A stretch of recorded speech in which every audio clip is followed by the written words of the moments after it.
Hey guys, welcome to today's issue of Burner Brother Antiques. Today, I want to answer a question. How do you know how much to pay for a collection? That's a great question, and let's explore it.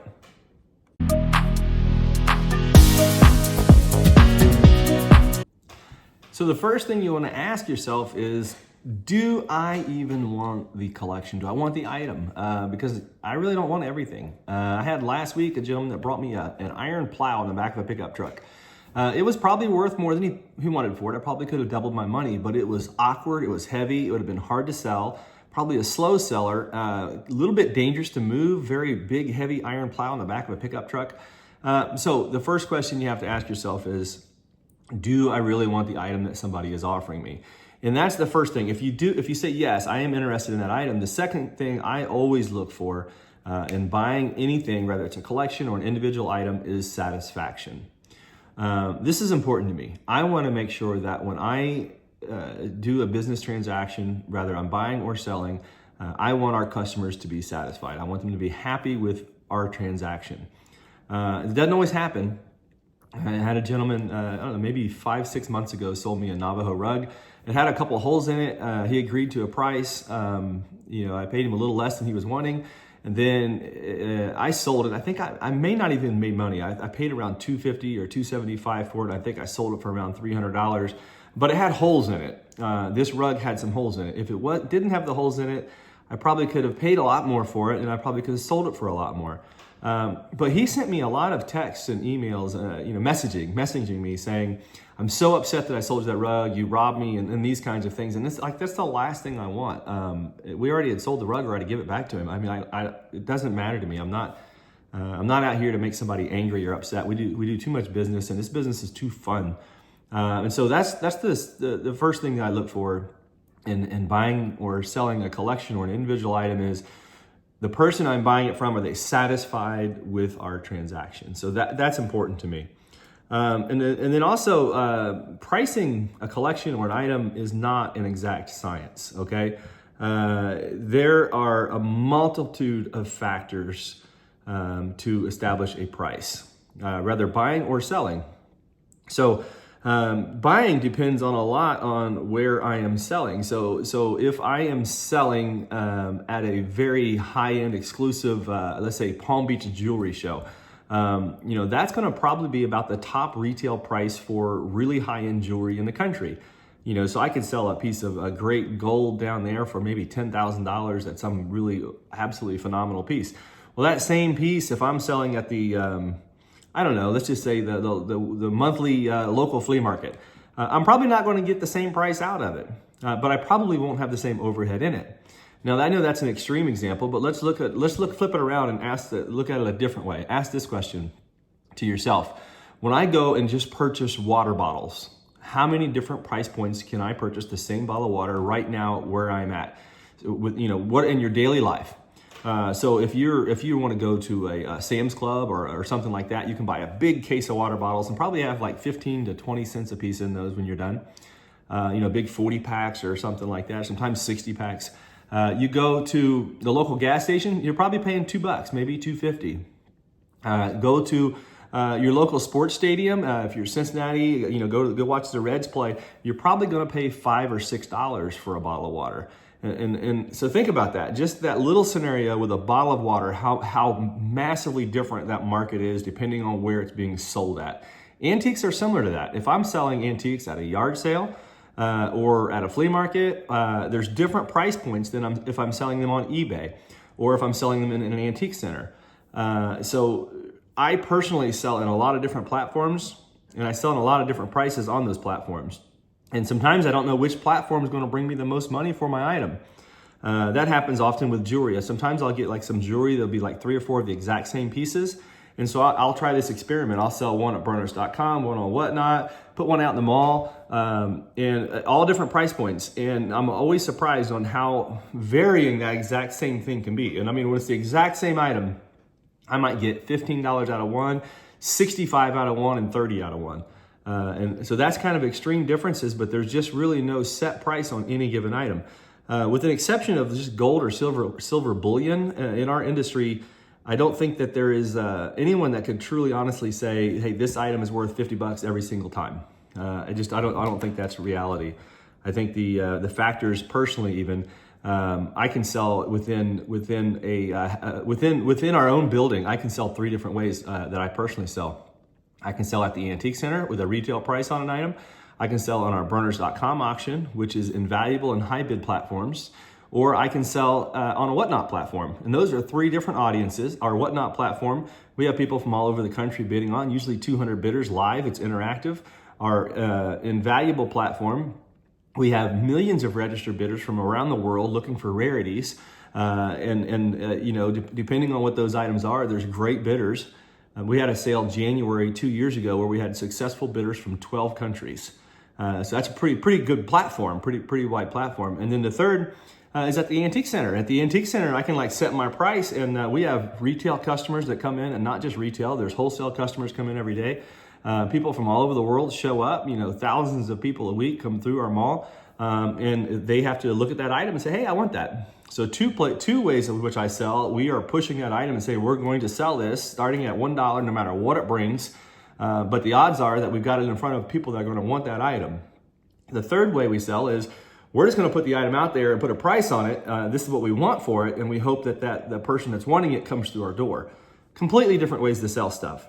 And that's just the way I sell. Now, there's also, think about this, you got eBay, you got Whatnot, Invaluable, HiBid, garage sales, shows, flea markets, and a multitude of other platforms to sell on.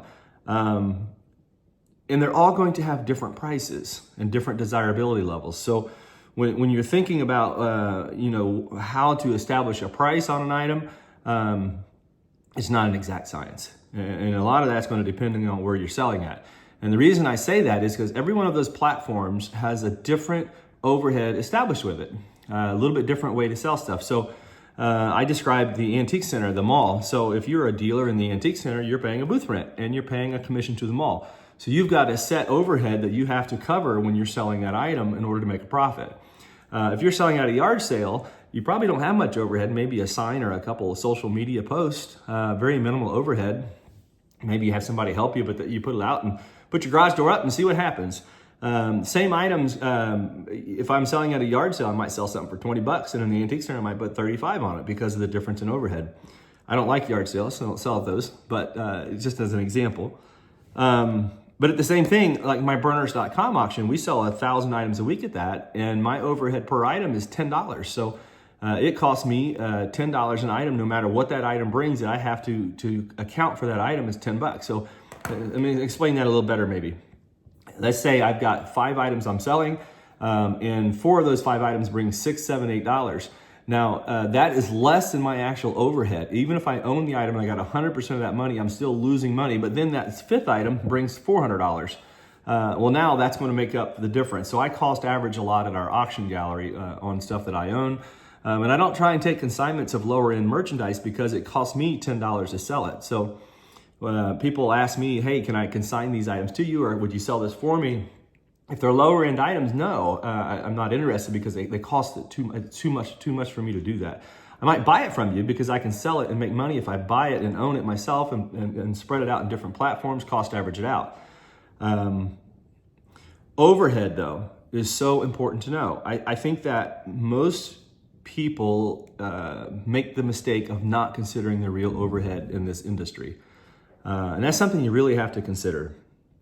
When you are going to buy a collection, buy any state, buy one item, all of those scenarios, no matter where they are, every scenario of purchasing has a different associated overhead with it.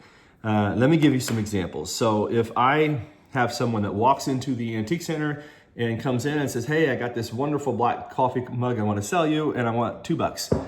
Well, my overhead is right there. It's like that time just right there. That's all I have. I really have no overhead in that transaction. Let's say a person calls me and they live an hour drive away and they've got 50 or 100 pieces. Well, first off, I'm going to have at least 2 hours in road time. I'm going to have gas. I'm going to have some help with me most of the time. So I'm paying labor to go with me. And if it's 100 small pieces, it's pretty easy to pack. Maybe take us an hour. But if it's 100 pieces of furniture, well, now all of a sudden I need a truck in 2 days. So what is the actual overhead? What is the cost of me picking that item up? You really have to consider that. What is the labor and the cost? So let me explain that a little bit more. maybe a bookcase would be a better way to explain this. If somebody walks into the antique center and they have a stacked bookcase, they want to sell me for $500, and I can quickly sell it for $550 or $600. I'll pay the $500 for it. Same person has that bookcase at their house, and it's going to cost, even if it's only a half an hour drive, it's going to cost me an hour of labor time for 2 people. So that's 2 hours in labor I'm going to have to pay, plus a little bit of gas and such. So I'm automatically going to have an extra $75 or $100 just to pick that item up. If they live 3, 4, 5 hours away, you can just double or triple that cost to go get that item and bring it back. So a bookcase that you deliver to the antique center and you say, hey, I want $500 for this item, I might say yes. That same bookcase located in, let's just say, South Kentucky, that's $500 bookcase, I probably won't go buy it, even if you said you would take $300 for it, because my overhead to pick it up is still more than that. So you have to really consider overhead and where the items are coming from. What are the desirability of the items in the collection? This is a factor that I absolutely consider when I'm buying and selling merchandise. How desirable are the items? How fast can I sell those items? Because I'll buy collections. As a matter of fact, I've got collections in my warehouse that we've been selling for years. And some of these collections, I'm going to say like 15, 20 years now I've been selling. I've got a group of Charlie Owens paintings. I bought a collection of his work about 20 years ago, and I still have pieces left because the desirability, if I put them all out on the market, they're going to bring no money. They're going to bring $20, $30, $40 each. If I put one every 6 months or year out, the price stays up. What are the items that you're looking at? Is it a group of stuff that has a great desirability that I can sell fast, sell quick without worrying about it? Or is it an item that if I put all of these items on the market at one time, that it's going to diminish the value of the items? I don't think a lot of people consider that when buying collections, but that absolutely plays a factor in how I buy. Another example was the lamp collection that we just bought. We bought over 100 art glass lamps. If I would have put all of those in one auction, the price points would have dropped. They would have dropped fast. Instead, we spread those out over 4 weeks, and we put so many in every single auction every week. And the price points held pretty good, but the last sale, actually the last 2 sales, the prices were probably a third less already, just because so many items of the same thing went to our same customer base, and they got put on the market. So you have to consider desirability. And then the last thing, not the last thing, there's so many other factors, but another one that I want to talk about is how you're selling those items. So if you are, personally, there's 3 different ways that I sell items for the most part, maybe four ways. Number 1 is we sell on our burners.com website, which includes Invaluable and HighBid. That catalog is published once a week, and we sell 1,000 items a week on that catalog. That costs me about $10 an item to sell an item there. We sell at the Antique Center. Now, there's 2 different people I want to talk about at the Antique Center that might help you understand how to price an item. One is my mom. My mom sells a lot of items that are priced from $10 to $20. And she usually will buy those, like Precious Moment figurines. She usually pays $1 for them, and she'll price them from $8 to $15. She might give $2 for them if they're bigger size ones, and she buys lots of these constantly, all the time. So her price point markup is between 10 and 15. So if she buys an item for $1, she wants to put 10 or 15 on it. If she buys an item for $2, she wants to put 10 or 15 on it. So 10, maybe 8 to 12 ratio, about around a 10 ratio. So let's ask yourself, well, why would she charge that much? Well, if she's selling lower end items, she has to sell lots of those items in order to cover her overhead for her booth rents. So she has booth rents, and she also has commissions she pays to the Antique Center. So she has to sell 100 items a month to make enough money to be able to pay those expenses. So if she sells 100 items that are $10 each, that's $1,000. Okay, she's given a 10% commission to the mall. So now she's going to net $900, and the booth rent's going to cost her a few $100. So now she's down to about 5 or 6. And we'll now consider all the time and energy that she spent pricing all those items out, and that's why you see that she has to pay that $1 price point, $2 price point with a $2 buy with a 10 markup. And so that's one approach, one dealer. Same mall, different dealer. We have a furniture dealer, Scott. He's incredible. He can buy an item for $500 and price it for $995 and make good money doing that because it's more expensive of an item. So he can make more dollars on one sale of an item. So let's just say he buys a cupboard for $500, prices it for $1,000. He gives them all the 10%. He gives a 10% discount. He nets $800. The booth rent there's $300 to go towards that booth rent and overhead. And if he sells 4, 5, 6 pieces, now all of a sudden he's bringing in a couple $3,000 in net income to himself. So different people are going to sell in different ways. We sell at the Antique Center, and I think both of those scenarios are true to how we approach pricing stuff for the Antique Center. If I'm buying $8, $10, $12 items, I want to pay $1 and $2 for those, because I can, it's not worth the time and energy and effort to put a $4 item out that you paid $2 for, in my opinion. You have to mark it up more than that. And I see that with my mom as the perfect example. If it's a more expensive item, if it's a $1,000 item, I might often pay $550, $600 for it and make a small commission on it. Often, if it's a piece of furniture, I'll even sell it to someone like Scott and let them make the profit on it. I'll make $50 and move it quick. So the overhead, depending on where you're selling and what kind of volume you have to have, is also how I consider all of that when I'm buying a collection. My overhead at burners.com is $10 an item, right? So we know if I'm buying a collection that's going to cost me, that's like 1,000 items in it, I know that to sell those 1,000 items, it's going to cost me $10,000 to handle it. Well, I don't want to pay $10,000 for a group that I'm going to sell 10,000. To get 10,000 out of it, because I wouldn't make any money. So if I'm going to buy a group that's $40,000 and I think I can get 60,000 out of it, well, I know, and it's only 1,000 lots, then it leaves me a ratio there that I can be like, okay, if I think I can get 60 out of this, if I buy it for 40, I can actually make 10 grand on it if I do it all in one auction. So that's kind of the approach that I like to take.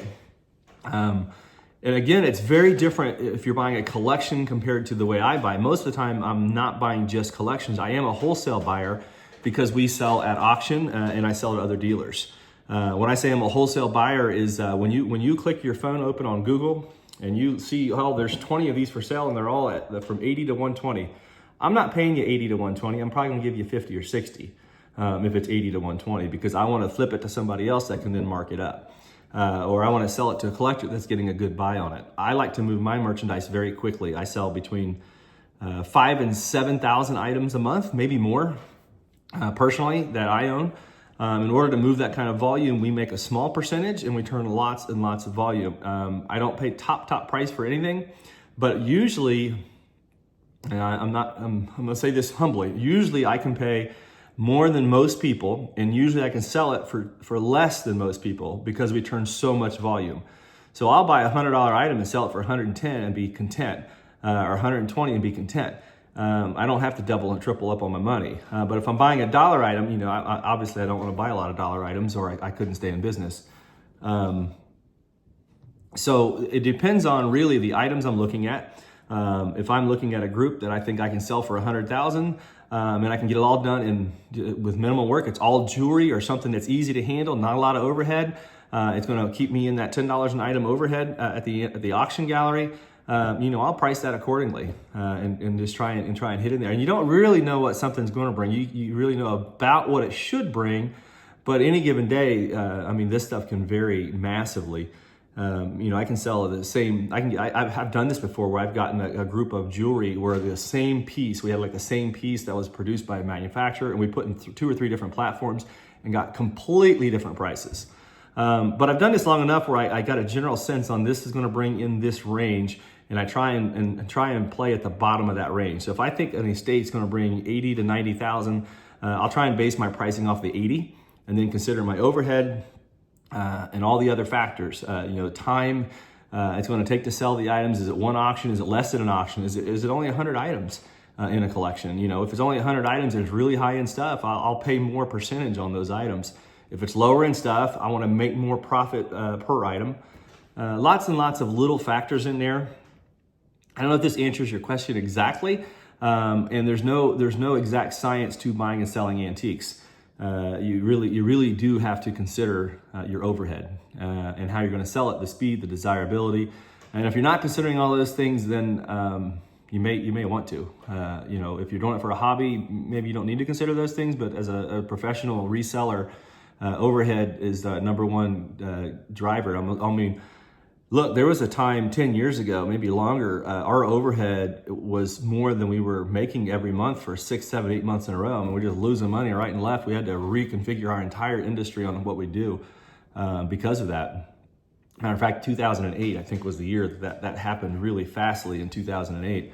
So if you're not keeping track, you need to start. And if you're selling something, you got to consider, if I see this item on Google that says it's worth $100, well, somebody has to make money, and there's overhead associated with them making money. So if they're offering you 50, 60 bucks, that's probably a fair price. Depending on the item, you know, if it's a piece of jewelry or silver or gold that has a gold or silver value, that's a little bit different than something that's more subjective, like I don't know, whatever, name the other item, doesn't really even matter. And depending on where they're selling and how they're selling it, different people sell in different ways in different venues. So for us here at Berners.com, the Heart of Ohio Antique Center, I try and pay competitive prices more often than not. I can generally pay a little bit more than most people because we have such great platforms to sell, and I turn so much volume, I don't have to make as much money per item as most people have to. So I hope that answers your question and gives you a little bit of insight to how we approach buying and selling. And something else to consider is the experience. You know, I've done this my entire life, so really, truly almost 40 years, right at 40 years of buying and selling. Lots of estates and volume. I bought from single items to one deal was, I think, 13 semi-loads, one deal. So I bought all over the world. I bought in 13 countries.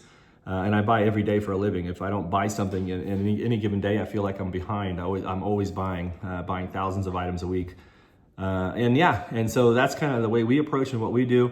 And hopefully this gives you some more insight, and we can talk more about different aspects of buying and selling as we go on. Just ask the questions and I'll try and answer. And with that being said, guys, thank you so much for watching today, and we'll be back tomorrow with some coffee talk.